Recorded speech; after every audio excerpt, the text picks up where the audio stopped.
DCP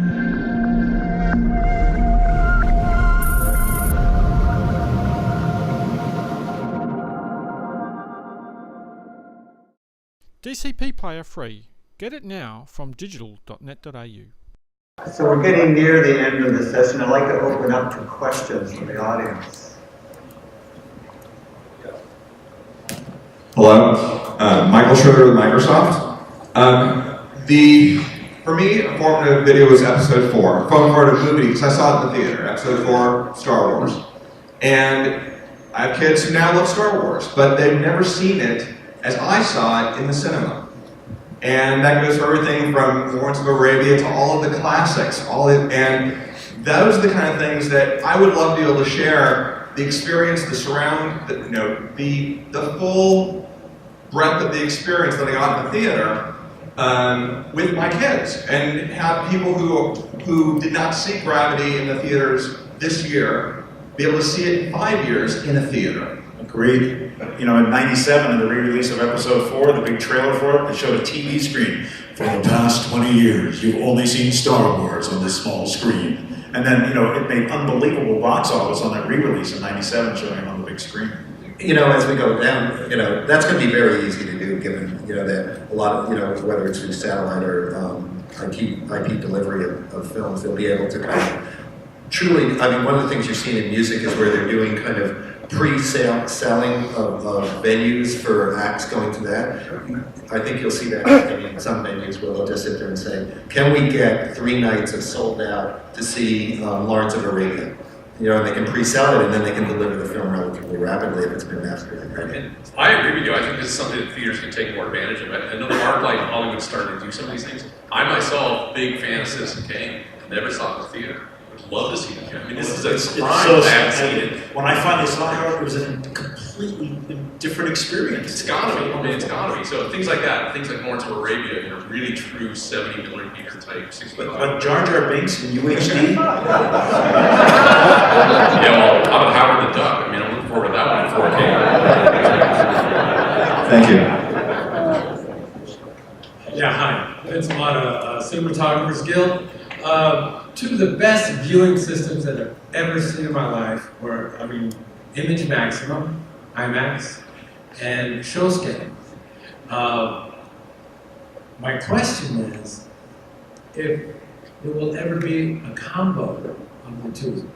15 There was IMAX HD. Yeah, we had Hobbit 1, we had 50 theaters in high frame rate. Hobbit 2, we had about 125. So, our systems are capable, our digital systems of high frame rate. In fact, IMAX, we did a movie called Momentum 25 years ago at IMAX HD, which is 48 frames a second. So we've always experimented and tried to raise the bar, but our digital systems and our laser systems will be capable of 48 frames a second. And I haven't seen you, David, in 25 years.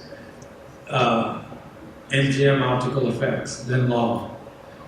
Yeah, that's been a while. You made a good point, though. I just remember ShowScan was a 30-foot lens. That's right. When we showed it at the National, it was a 30-foot And ShowScan was unbelievable when I saw it in Culver City. It was like 3D without glasses. Without glasses. Real deal. Remember when the guy came through? Yeah. Came through the screen. Behind the screen. That was unbelievable. Yeah, I thought it was... Brainstorm. I thought it was the guy with the... Hold on, everyone. We're just having a little moment here. Yeah, you guys want to get a room or something?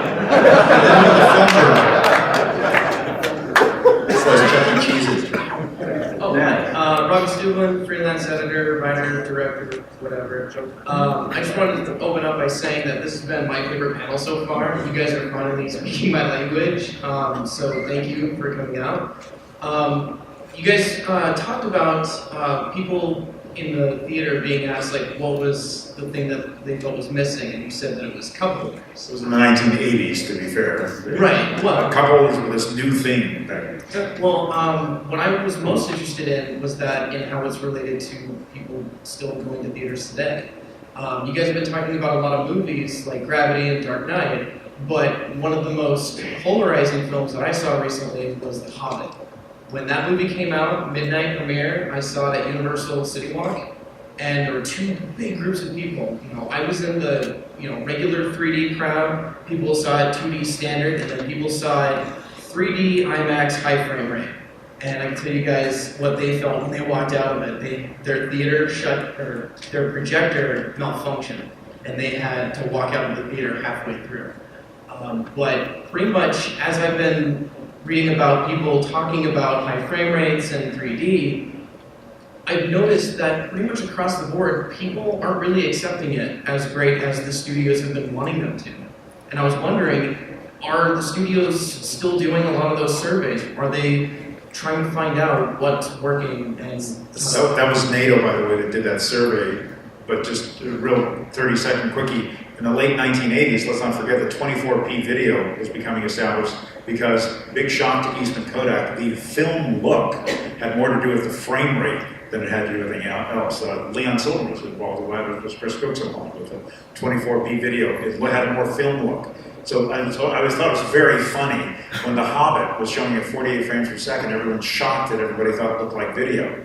Well, of course, it's what you're used to, and that's more of an accommodation. I think as more people see high frame rate stuff, maybe that get used to it, but you touch on an interesting point.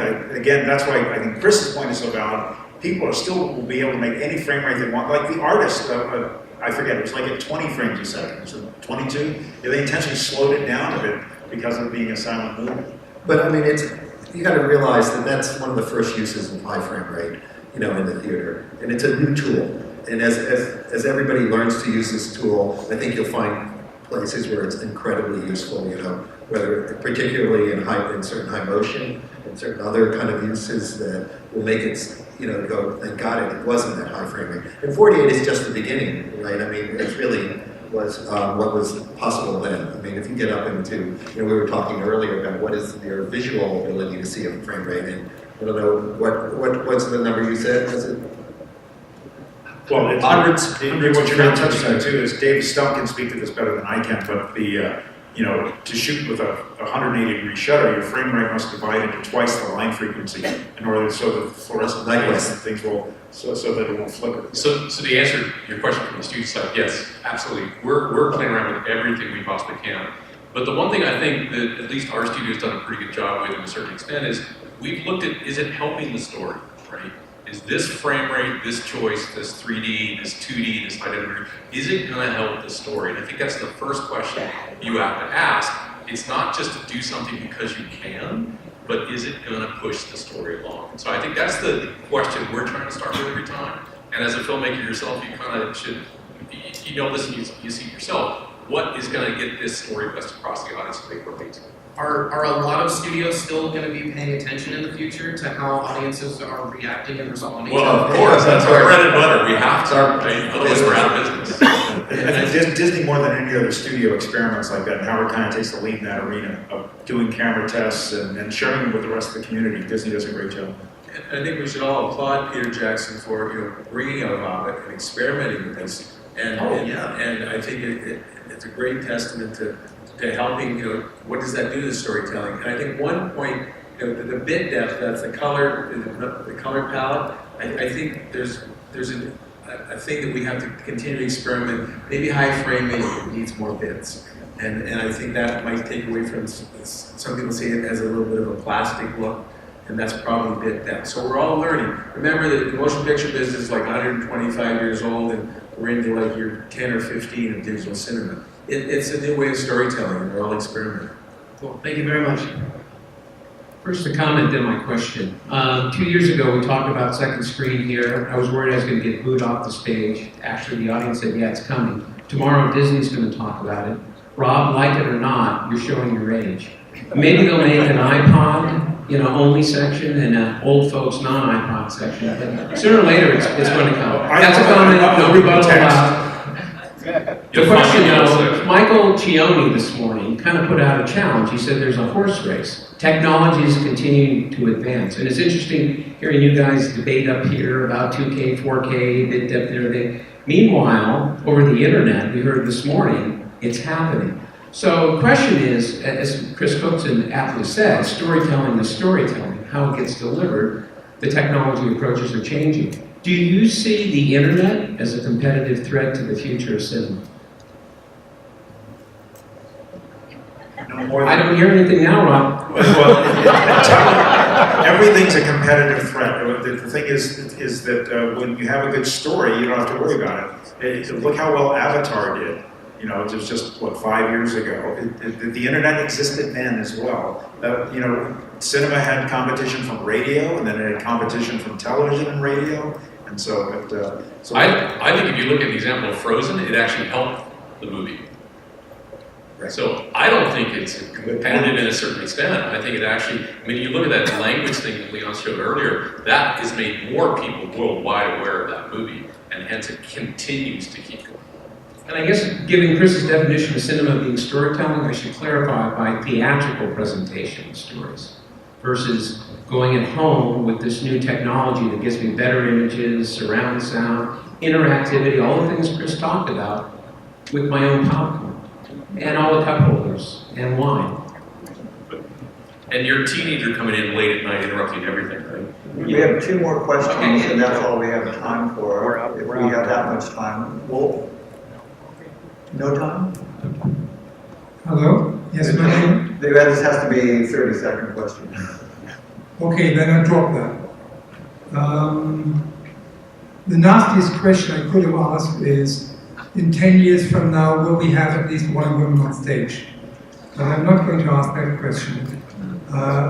I've been visiting you folks for about, I think, 15 years now. I was up with the whole development of putting up digital cinema. I was engaged by German government because I'm from Germany to do all the evaluation for Fraunhofer's on 3Ds. And suddenly we hear again on the Artists Guild.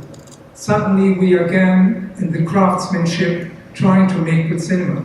And in my view and in my question, I think it's something good. But coming from Europe, I have to accept that you doing cinema is for you the most important job in the field of artist work anyway. And so this is a very exciting meeting here to be with you and to see how much care and how much effort you do in this industry. But really asking the question about 10 years from now or 15, I think you still have a long, long way to go. And it's in the end, it will be very simple because you don't have to stick in 3D. You have to rediscover your old virtues as they have been in The Artist and all the other films coming up. And you have to find out what is the founding element. So 70 will be another 100 years. I think this is an immense statement. And how you will do my question is, how will you continue with cinema in a time where everything is fragmented and as was put out? Genie has been come out of the box. My guess is that you have to rearrange the artistic values as well as the technology values and the age. You have to get back the women, and you have to get the young people. They are not here anymore, and if you don't get them back, you are lost, guys. Well said. I'm going to get shot, but please, Bob. So you made a number of comments about the brightness of the image, and in particular the 3D brightness and everything. So I just want to make a comment with the advent of laser projection technology. That issue should be gone when those installations come out. And to that, we strongly believe that there should be no laser projection installation. In fact, the minimal requirement for any theater putting in a laser projection installation, the system requirement should be that 3D presentation must be able to be shown at full brightness, 14-foot lamberts as a minimum requirement for any installation to be accurate, and that's projected on a white screen. So that you can get true 3D representation of the content, and by doing that, you solve all the comments that you made regarding brightness of the image. And when theater owners look for installation and acquiring of laser projection, they should make that a minimal requirement for their theater. The virtual power bill paying. Well, thank you very much.